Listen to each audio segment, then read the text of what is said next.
5ই October যখন আনোয়ার ইব্রাহিম আসে আমাদেরকে আশ্বাস দিয়ে যায় যে আমাদের 18,000 কর্মী শীঘ্রই নিয়ে যাচ্ছে। একটা জিনিস মনে রাখবেন, প্রতিশ্রুতি মানে কিন্তু নিশ্চিত না, ঠিক না? আপনারা দেখছেন প্রবাস বার্তা। আমরা অনেক কষ্টতে আছি। আমরা প্রায় 7 মাস মালয়েশিয়া অফ হয়ে যায়। 5ই অক্টোবর যখন আনোয়ার ইব্রাহিম আসে আমাদেরকে আশ্বাস দিয়ে যায় যে আমাদের 18,000 কর্মী শীঘ্রই নিয়ে যাচ্ছে। এখন হচ্ছে যে 5ই নভেম্বরে একটা ডিসিশন আসে অফিস থেকে, ঠিক আছে, প্রবাসী মন্ত্রণ কল্যাণ থেকে অফিস আসার পর বলতেছে আমাদের 5ই নভেম্বর বলছে ভেরিফিকেশন চলতেছে। এখনও পর্যন্ত আমাদের কার্যকারী চলে নাই বা চলতেছে না, জানে এখনও পর্যন্ত আমার কোনো কিছু হয় নাই। মালয়েশিয়ার প্রধানমন্ত্রী আছে, উনি নিজের থেকেই বলল 18,000 শ্রমিকের ব্যাপারে উনি একটা প্রতিশ্রুতি দিল যে ওনাদেরকে মালয়েশিয়া যাওয়ার সুযোগ দেওয়া হবে।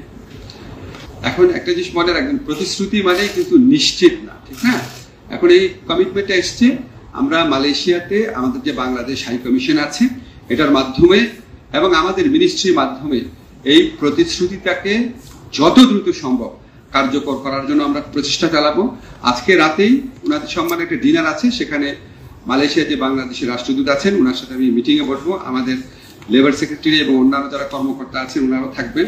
আমরা একটা রোড ম্যাপ তৈরি করবো কত তাড়াতাড়ি ওনাদেরকে পাঠানো যায়।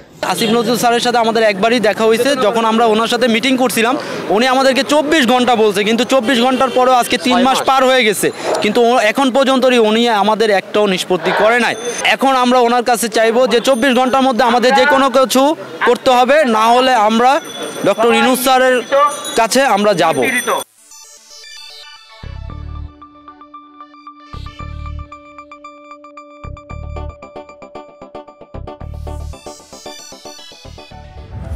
আপনারা দেখছেন প্রবাস বার্তা।